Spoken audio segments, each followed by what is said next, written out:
Hello and welcome to ThePrint. My name is Zoya, and in our Great Speeches series, we look at a speech delivered by eminent jurist Ram Jethmalani as part of the Nani Palkhivala Memorial Lecture on 6 September 2003. In this address, Jethmalani raised critical questions about the state of the judiciary in India and the law of contempt. What are the pressing issues facing our judiciary? Jethmalani began by expressing public disappointment with the judiciary, particularly its higher echelons. He posed two essential questions, and I quote, "Should the rottenness in the judiciary structure and the termites which cause it be exposed? And number two, does the law of contempt as currently understood require repeal or modification?" End quote. He acknowledged that there are conflicting views on whether judges' misbehavior should be publicly scrutinized or handled internally within the judicial family, and noted that fear of contempt powers often silence critics. He said, "There is also the lurking fear of the contempt power of judges descending on the head of the critic." End quote. Contempt law in India serves to protect the dignity and authority of the judiciary. It is designed to prevent actions that could undermine public confidence in the judicial system. However, Jethmalani argued that this law has often been misused to silence legitimate criticism.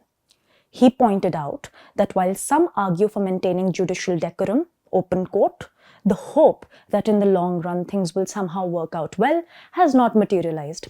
End quote. Instead, he cited findings from the Venkatachalya Commission, which observed an increase in cases of judicial misbehavior. Jethmalani referenced political theorist Harold Laski, who asserted that how a nation dispenses justice reflects its moral character. He emphasized that a vibrant democracy requires accountability across all branches of government. He quoted Judge Jerome Frank, who argued against keeping the public ignorant about government workings. Open quote. "It is wholly undemocratic to treat the public as children who are unable to accept the inescapable shortcomings of man-made institutions." End quote. He also invoked Justice VR Krishna AER, who famously stated, open quote, "To wash institutions in the acid of truth is the way to remove the dross of lies." End quote.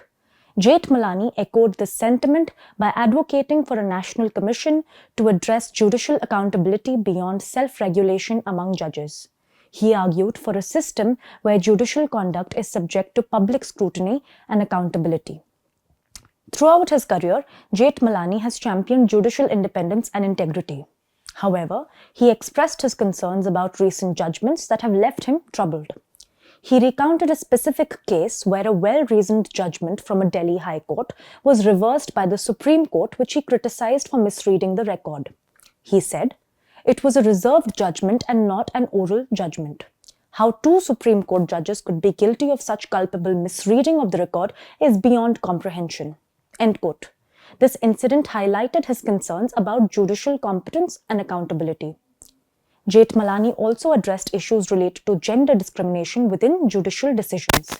He criticized a Supreme Court ruling that upheld a management order discriminating against female air hostesses based on age. He said, "When the poor women fly, they get about rupees 80,000 a month, and when they work on the ground, they hardly get about 1/4 that amount. How can we reconcile ourselves to this kind of male chauvinism?" End quote. He questioned why society accepts such biases against women while ignoring similar shortcomings in men. He said, "Women will not look agile and pretty at 50, but nobody is supposed to complain about the sloppy attire, bulging bellies, and foul odor of males over 50. End quote.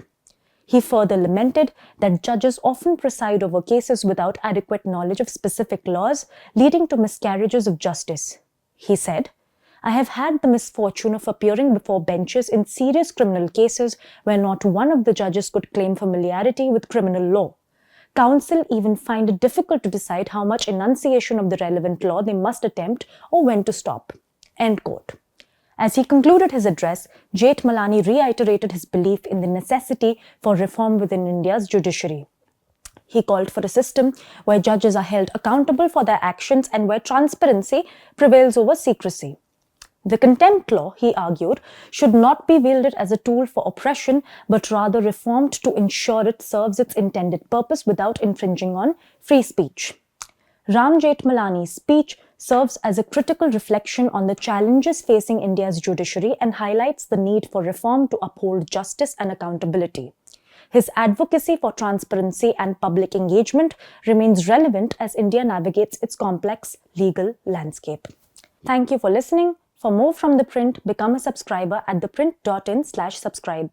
I'm Zoya in Delhi. Tune in every day for more insightful news and analysis.